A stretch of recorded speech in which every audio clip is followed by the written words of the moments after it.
So, hello and welcome everyone. Welcoming you on my YouTube channel, and this is a video about a very famous Indian novelist, that is Anita Desai. So, why this video is important? Just because in this video we are going to discuss about the background and the lifestyle of Anita Desai.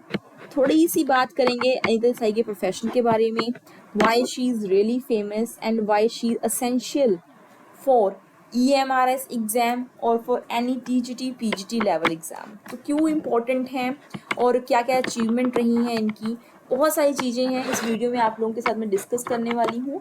तो करना बस एक चीज़ है, अगर video अच्छी लगी तो video को लाइक एंड शेयर कर देना, एक बार अपने दोस्तों के साथ ज़रूर शेयर करना। देखो, दोस्त कहते हो तो ये ज़रूरी है कि आप दोस्त वाली फीलिंग लेकर ना शेयर किया करो, है ना। ज्ञान बांटने से जो है वो बढ़ता है। अगर आप छुपा कर रखते हैं कि हमने देख लिया, कंपटीशन मत रखो दोस्तों में, ठीक है। अगर रखते हो तो वो भी बहुत अच्छा है, बट थोड़ा सा कम रखो।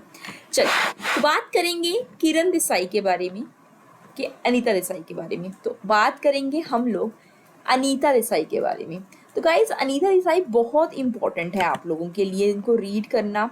और अगर मैं बात करती हूँ, यहाँ पर जो पिक्चर रखी है मैंने, ये है अनीता देसाई की पिक्चर है। यहाँ पर जो पिक्चर है इसमें अनीता देसाई आपको दिखाई दे रही हैं, बट शी नाउ एक क्वेश्चन आपका पहले जो मैं कह सकती हूँ क्वेश्चन आपको मेन बन सकता है, जो किरण देसाई है या Anita Desai.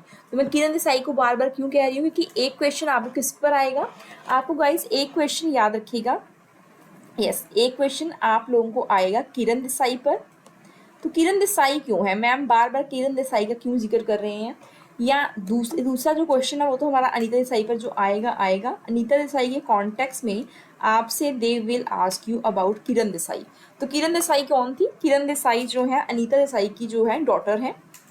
She is also becoming famous now days, वो बहुत फेमस हो रही है आजकल किरण देसाई। क्यों फेमस हो रही है, जस्ट बिकॉज पहले तो वो एक रिनॉन्ड पर्सन की डॉटर है, आफ्टर दैट वो भी एक इंडियन नॉवलिस्ट, एक इंडियन इंग्लिश नॉवलिस्ट है। हाल फिलहाल उनको भी उनकी जो एक बुक है उनके कारण उनको एक अवार्ड भी मिल चुका है, और वो अवार्ड है, उनकी जो बुक हुई थी वो बेस्ट सेलिंग प्राइज़ मिला था उनको ऑफ द ईयर, ठीक है। तो ये सारी चीज़ें हैं, आप लोगों ने पढ़ा होगा अनीता देसाई के किरण देसाई के बारे में। तो बात करेंगे हम लोग, मेन हमारा जो टॉपिक है दैट इज़ अनीता देसाई। किरण देसाई आप लोगों को पता लग गया है डॉटर हैं, तो कई क्वेश्चन आ सकता है कि what is the name of Anita Desai daughter, या किरण देसाई कौन है, हु इज़ किरण देसाई। तो आपको ऑप्शन दिया होगा, तो you will just tick out that she is the daughter of Anita Desai. Anita Desai, her name, her real name is Anita Majumdar. They will ask you a question, what is the full name, yeah, what is the real name of Anita Desai, then you will say Anita Majumdar. She was born on 24th June 1937. She's an Indian novelist and Emerty John Butcher Professor of Humanities. Nowadays she is living in America. बार बार मैं कह रही हूँ ये question बना हुआ है, और ये क्वेश्चन मैंने देखा भी है, MCQs में आप लोगों के रूप में पूछा गया। Now day she is living in America, she is not living in India, और वो वहाँ पर हैं, और वो एक वहाँ पर प्रोफेसर हैं, किस चीज़ की, ह्यूमैनिटीज़ की प्रोफेसर हैं। कहाँ पर, मैसाचुसेट्स बहुत ज़्यादा आप लोगों को पता है, एक फेमस इंस्टीट्यूट है, इसमें से बहुत सारे जो हमारे फेमस जो लिटरेरी फिगर्स हुई हैं, जितने भी हमारे लिटरेचर के फेमस फिगर्स हैं वो वहाँ से मैसाचुसेट्स से पढ़े हुए हैं। Massachusetts Institute of Technology. As a writer she has been shortlisted for Booker prize 3 times। So this is a big achievement of her life, because यहाँ पर एक चीज़ इनको बाकी राइटर से थोड़ा सा अलग करती है गाइज, कि इनको जो बुकर प्राइज़ मिला है, she has got the Booker prize for 3 times। किसी को एक बार मिलता है, 2 बार मिलता है, इनको 3 बार मिला है। शी रिसीव्ड साहित्य अकादमी अवार्ड इन 1978। वीनो मुल्क राज आनंद हो गई हैं।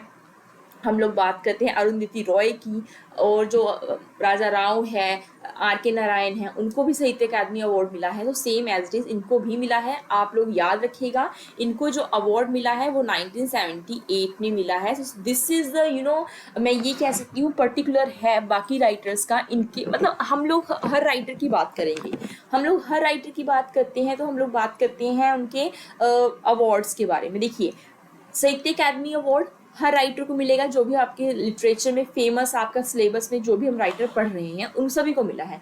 इनकी स्पेशल चीज़ क्या है, इनको किस ईयर मिला है, 1978 में मिला इनको for her novel fire on mountain. किस बुक के लिए मिला, फायर ऑन माउंटेन के लिए मिला। R.K. नारायण को किस बुक के लिए मिला है, अरुंधति रॉय को the God of small things के लिए मिला था। राजा राव को किस बुक के लिए मिला था। तो ये सारी चीज़ें आप लोगों को पता करनी पड़ेंगी, ये चीज़ें याद करने वाली हैं, तो ये चीज़ें याद कर कर चलिए। आइए बात करते हैं, she won the British Guardian prize भी इनको मिला है, the village by the sea. तो ब्रिटिश गार्डियन प्राइज मिला, किसके लिए मिला है, इनके फेमस नॉवल हुआ है the village by the sea. Her other works include peacock, voice, yes, the cry peacock. Cry peacock एक बहुत फेमस नॉवल है, इनके लिए भी इनको जाना जाता है। Voice in the city, fire on mountain, an anthology of short stories. एक बार याद रखिएगा, अनीता देसाई के बारे में ये भी कहा जाता है, she is really famous for short stories. कभी आप लोगों को एक क्वेश्चन आ जाए तो ये क्वेश्चन भी आएगा कि apart from novel writing why is she so famous, she is famous for her short stories. Okay, आगे बात की जाती है गेम्स एट ट्विलाइट, ये भी इनका फेमस नॉवल है। She is on adversary body of Lalit Akademi Kala award. तो वो वहाँ, जैसे हम लोगों ने अरुंधति रॉय के बारे में बात की थी, क्योंकि now day she is really interested in politics, तो उनको पॉलिटिशियन हैं उनके बारे में बात नहीं की थी। मेरी प्रीवियस वीडियो में आप लोग देख सकते हैं, हम लोगों ने बात की थी कि उनको एंटी ग्लोबलाइजेशन मूवमेंट में वो एक अहम सदस्य हैं। तो यहाँ पर हम ये भी देख सकते हैं कि जो ये अनीता देसाई हैं वो ललित कला अकादमी में उनको, मतलब उनका वो मेन एडवर्सरी बोर्ड में वो एक अहम भूमिका निभा रही हैं। And a fellow royal city society of literature, तो एक फेलो भी है, कहाँ पर है, royal society of literature London में, वहाँ पर भी ये एक ऐसी इनका रोल है। तो ये जो फेमस पर्सनालिटीज़ होती हैं, या हम लोग कहते हैं जो राइटर्स हैं, इंडियन इंग्लिश राइटर्स, जो कि हमारे सिलेबस में हैं, इनकी वर्क्स के अलावा, इनके प्रोफेशन के अलावा इनकी अनदर वे में कौन सी अचीवमेंट है, we should also look up on these points. चलिए, तो बात करेंगे थोड़ी सी अब इनकी अर्ली लाइफ के बारे में, बिकॉज 2 क्वेश्चंस आप लोगों को मिलेंगे यहाँ पर इनके।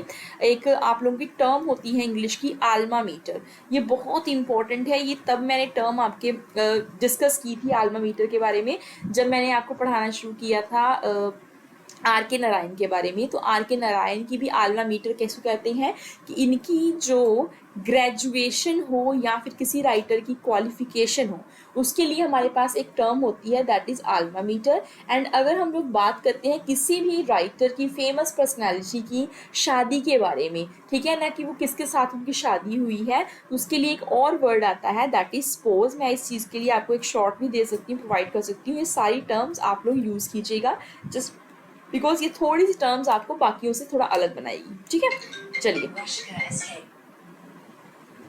सो बात होती है देसाई के बारे में। देसाई वॉज बोर्न इन 1937 इन मसूरी। कहाँ पर इनका बॉर्न हुआ था, कहाँ पर बर्थ हुआ था, 1937 में हुआ था। आप लोग कंफ्यूज हो सकते हैं इनके साहित्य अकादमी अवार्ड के ईयर से, बिकॉज इनका जो साहित्य अकादमी अवार्ड था इनका 1978 में इनको रिसीव हुआ, 1937 में इनका बर्थ हुआ है। कहाँ पर हुआ है, मसूरी में हुआ है। India to a German immigrant mother, इनकी मदर का नाम बहुत जरूरी है यहाँ पर, टोनी नाइन है इनकी मदर का नाम। What is the name of her mother, name of mother is Tony nine. And A Bengali businessman D.N. Majumdar इनके फादर का नाम है। देखिए, इनकी जो मदर थी वो इमिग्रेंट है, जर्मन मदर हैं, और इनके जो बिजनेसमैन रहे हैं इनके फादर, वो इंडियन थे, D.N. मजूमदार। तो सिंस हर चाइल्डहुड, उन्होंने सिंस हर बर्थ या since her childhood she was using 3 language, especially first one is you can write here English and just wait, yes, first one is English, आप लोग इसको याद रखिएगा, German, and third one जो अपनी native बोलती रहेंगी। तो गाइज ये इंपॉर्टेंट हैं सारी चीज़ें, आप लोग ज़रूर इनके बारे में पढ़िए। उसके बाद बात होती है, बंगाली फादर हुए हैं इनके, एंड इंजीनियरिंग स्टूडेंट, ये सारी बातें हुई। They got married during a period when it was still unusual for Indian man to marry a European women. Shortly after their marriage, they moved to New Delhi, where Desai was raised with her 2 elder sister and brother. She grew up speaking Hindi and her neighbors and only German at her home. वो घर में German बोलते थे। तो यहाँ पर इनको जो जाना जाएगा, she knows the German language also.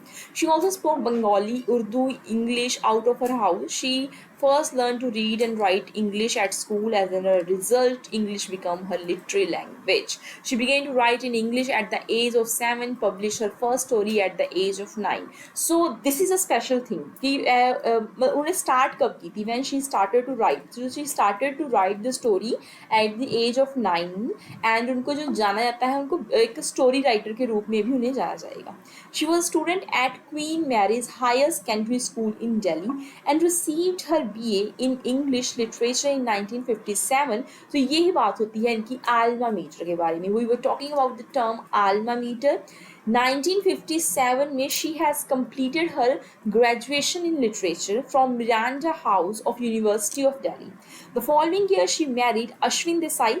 Suppose की बात करूंगी तो इनकी जो मैरिज हुई है वो हुई है अश्विन देसाई से, the director of a computer software company and author of the book between eternities, ideas on life and cosmos. They have 4 children. So listen, यहाँ पर हमारा जो मैंने बात की थी कि जो मेन चीज़ यहाँ पर मैं बात कर रही थी किरण देसाई के बारे में. तो किरण देसाई का यहाँ पर जिक्र क्यों हो रहा है बार बार? बुकर प्राइज अवार्ड मिला है उनको. नॉवलिस्ट रही हैं Kiran Desai and she has received Booker prize award also. Her children were taken to through. उनके 4 बच्चे हुए, 4 चिल्ड्रन हुए हैं. उनकी जो फेमस चिल्ड्रन की बात करूँगी Kiran Desai. Again and again now and then मैं इनका नेम ले रही हूँ क्योंकि ये आजकल जो है फेमस है. Okay, where Desai set her novel. थल गई थी वो अलीबाग में फॉर वीकेंड्स के लिए अपने बच्चों को लेकर. तो वहाँ पर उन्होंने नॉवल लिखा था the village by the sea. For that work she won Guardian children's fiction prize. जो लंदन की बात मैंने की है, लंदन में उनको एक प्राइज मिला है लंदन की तरफ से, गार्डियन चिल्ड्रंस फिक्शन प्राइज. और कौन से विलेज के लिए, कौन से नॉवल के लिए? और जो नॉवल है the village by the sea, ये नॉवल उन्होंने कब लिखा था? जब वो अपने चिल्ड्रन को लेकर गई थी अलीबाग में. तो वहाँ पर उन्होंने अपना वेकेशन मनाया. वहाँ पर कुछ होता ही राइटर्स के दिमाग में चलता रहता है. And she wrote a novel. A once in a lifetime book award judged by a panel of British children writers. So next is the famous work that is really important guys. ये जो important works हैं आप लोगों को paper में आपके पक्का पूछा जाएगा. ये इंपॉर्टेंट वर्क्स हैं इनके. तो these are really remarkable works and you should point out कह लीजिए, इसको नोट डाउन करना हो note down. And after that if you don't want to note down, I will send you PDF on my Telegram channel, so you can join my Telegram channel also. Cry the peacock, ये आप लोगों को बता देते हैं, ये हुआ था 1963 में लिखा है इन्होंने. कब लिखा था? Cry the peacock. इसके लिए इनको अवार्ड तो नहीं मिला बट ये फेमस नॉवल माना जाता है इनका. Voice in the city, bye bye blackbird, the peacock garden, where shall we go this summer. ये एक इंपॉर्टेंट है, ये बहुत इंपॉर्टेंट है वर्क इनका, ये भी हम पढ़ेंगे. और क्राई द पीकॉक के में मैं आपको MCQs प्रोवाइड कर दूंगी. और ये आप लोग cat on the house boat, तो ये भी एक फेमस है. फायर ऑन द माउंटेन, जिसके लिए इनको साहित्य अकादमी अवार्ड मिला था 1978 में मिला था. And this novel was published in 1977. सो ये इंपॉर्टेंट है गाइज आप लोगों के लिए, सारी टर्म्स इंपॉर्टेंट है. तो एक बार इन सब चीज़ों को जरूर देखिएगा. 1977 में मिला था फायर ऑन द माउंटेन. ठीक है, नेक्स्ट बात करते हैं. गेम्स एट ट्विलाइट 1978 और क्लियर लाइट ऑफ द, ये तो पब्लिशिंग की बात हो गई, कहाँ पब्लिश हुआ था, किसने पब्लिकेशन है जिन्हें पब्लिश किया था इनके नॉवल को. क्लियर लाइट ऑफ डे जो है वो 1980 में इन्होंने लिखा था. And the village by the sea, ये इनके लिए इनको एक अवार्ड मिला है लंदन का. मैंने अभी भी आपसे जिक्र ही किया है इस चीज़ के बारे में. इन कस्टडी हो गया, आगे बातें हो जाती हैं इनकी. स्कॉलर एंड जिप्सी, ये बहुत इंपॉर्टेंट है वर्क इनका. फास्टिंग फीस्टिंग बहुत इंपॉर्टेंट है. Whenever you are preparing for EMRS या फिर आप लोग प्रिपेयर कर रहे हैं अपना मास्टर कैडर हो गया, मतलब आप लोग TGT PGT या किसी भी अपने PGT या TGT की टीचर बनना चाहते हैं तो आपको अनीता देसाई पढ़नी ही पड़ेगी. फास्टिंग एंड फीस्टिंग के बारे में आप पढ़िए. आप स्कॉलर एंड जिप्सी के बारे में पढ़िए. Diamond dust and other stories, zigzag way important है. द आर्टिस्ट ऑफ डिसअपियरेंस, ये भी एक इम्पॉर्टेंट है इनको. ये अवार्ड, ये जो नॉवल इन्होंने लिखा है बहुत फेमस है, 2011 में लिखा है. So 2011, this is a really a big evident कि still she is really a famous novelist also, and nowadays she is also writing and nowadays she is living in America. So what is important here to discuss now? The important here to आप लोगों को एक work पढ़नी है इनके. ठीक है, अब आगे आपको क्या पढ़ना है? आपने अवार्ड्स पढ़ लिए हैं, वर्क पढ़ने हैं। वर्क के आपको ईयर्स याद रखना है कि इनका जो वर्क है वो किस ईयर में लिखा गया है। उसके बाद गाइस इनके अवार्ड्स आप लोग एक बार दोबारा से रीड आउट कर लेना, अवार्ड्स के बारे में पढ़ना। वर्क के पढ़ने के बाद उसके एमसीक्यू जरूर सॉल्व करो, अवार्ड सॉल्व कर लो। अनीता देसाई की लाइफ के बारे में थोड़ा बहुत आपने पढ़ा है, उसके बारे में आप लोग थोड़ा सा एमसीक्यू सॉल्व कर लो।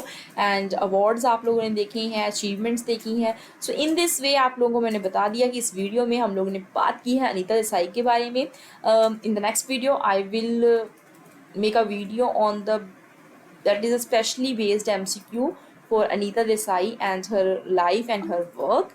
So ये जो next video है that will be in front of you soon, and I hope आप लोगों को ये video अच्छी लगी है and you will appreciate the video by like and the sharing process. Thank you so much and I will join you in this next video. And आपको कैसी video लगी एक बार comment पे जरूर बताइएगा. Thank you so much guys, and if you are new to the channel, subscribe the channel also.